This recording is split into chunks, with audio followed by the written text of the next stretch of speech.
Market yard chairman పదవి బాధ్యతల స్వీకారం కార్యక్రమంలో పాల్గొన్న నాదెండ్ల మనోహర్. ఈ సందర్భంగా మంత్రి నాదెండ్ల మనోహర్ మాట్లాడుతూ, కూటమి ప్రభుత్వ నిర్ణయం మేరకు నేటి నుంచి రేషన్ దుకాణాల ద్వారా సరుకులు పంపిణీ చేస్తున్నాం. రేషన్ డీలర్లు ప్రభుత్వానికి మంచి పేరు తీసుకువచ్చేలా పనిచేయాలని సూచించారు. పనులు చేయించుకున్నందుకు ఆ పరిస్థితిలో డబ్బుల కోసం ఇబ్బంది పడుతున్నప్పుడు కూడా నిజంగా ఆ రోజు గౌరవ ముఖ్యమంత్రి గారు చంద్రబాబు నాయుడు గారు, పవన్ కళ్యాణ్ గారు నిలబడి ఈ కార్యక్రమం చేయాలని మనం నెల రోజుల్లోనే రైతాంగానికి 1674 కోట్ల రూపాయలు ఆ రోజు మన కూటమి ప్రభుత్వం ఆ రోజు అందించింది. ధాన్యం కొనుగోలు విషయంలో కూడా ఖరీఫ్లోను రబీలోను ఎప్పుడు లేని విధంగా సుమారు 48 లక్షల మెట్రిక్ టన్నులు మనం ధాన్యం కొనుగోలు చేసాం. 48 లక్షల మెట్రిక్ టన్నులకి 12,400 కోట్ల రూపాయలు రైతుల ఖాతాల్లోకి 24 గంటల్లోనే మనం డబ్బులు వేసాం. కృష్ణా జిల్లాలో గతంలో ఎవరు కూడా మరి వర్తకులకి, బ్రోకర్లకి దళాలకు అమ్మేసేవాళ్ళు, రైస్ మిల్లు కూడా వాళ్ళ వ్యాపారాలు చేసుకునేవాళ్ళు. ఇప్పుడు ఘంటసాల ప్రాంతంలో ఈ మార్కెట్ యార్డ్కి 3 రైస్ మిల్లు ఉన్నారని చెప్పారు. ఎవరిని కూడా ఇబ్బంది పెట్టలేదు. రైస్ మిల్లులు కూడా గతంలో 470 కోట్ల రూపాయలు పెట్టిపోయిన వైసీపీ ప్రభుత్వానికి మనం ఆ అండగా ఉండడానికి రైస్ మిల్లులు కూడా మనం దాదాపు 360 కోట్ల రూపాయలు బకాయిలు తీర్చి వాళ్ళని కూడా మనం ఈ ధాన్యం కొనుగోలులో ఆ ప్రక్రియలో మీరు కూడా భాగస్వాములు అని చెప్పి వాళ్ళని ముందు తీసుకొచ్చాం. ప్రతి ఒక్కరిని ప్రోత్సహించాం.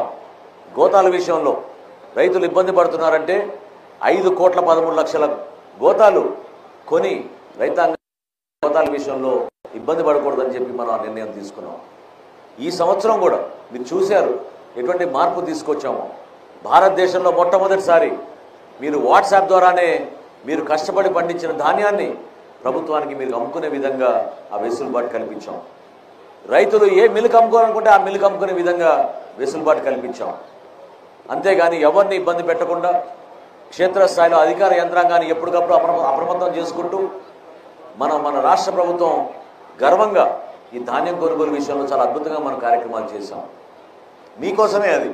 ఎందుకంటే రైతులేందే ఈరోజు మన రాష్ట్రం లేదు.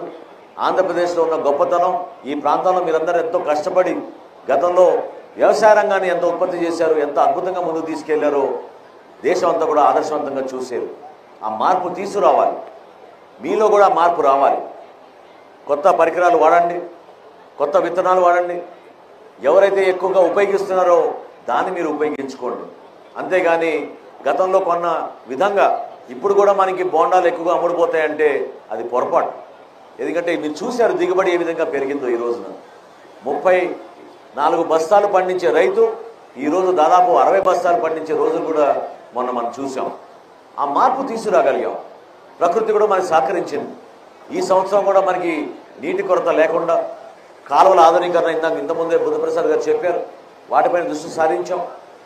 రాష్ట్ర ప్రభుత్వం ఖచ్చితంగా రైతాంగానికి అండగా నిలబడాలని అనేక కార్యక్రమాలు మేము చేసుకుంటాం.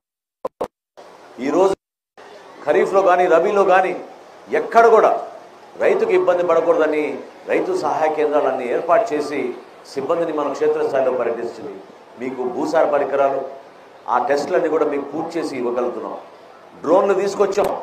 డ్రోన్ల ద్వారా మీరు ఖచ్చితంగా మీకు ఫెర్టిలైజర్స్ కానివ్వండి, విత్తనాలు జల్లే విషయంలో కానివ్వండి, మీరు ఆ టెక్నాలజీని ఉపయోగించుకోవచ్చు. రాబోయే రోజుల్లో జాతీయ ఉపాధి హామీ పథకం కింద గ్రామ స్థాయిలో ఉన్న రోడ్లు కానివ్వండి, డొంక రోడ్లు కానివ్వండి, వీటిపైన ప్రత్యేకంగా దృష్టి సారి పదే చెప్తా. ఈ సంవత్సరం ఖచ్చితంగా గ్రామాల్లో గతంలో మీరు చూశారు పల్లె పండుగ అనే కార్యక్రమం ఏ విధంగా చేసాం, సిమెంట్ రోడ్లు వేసాం.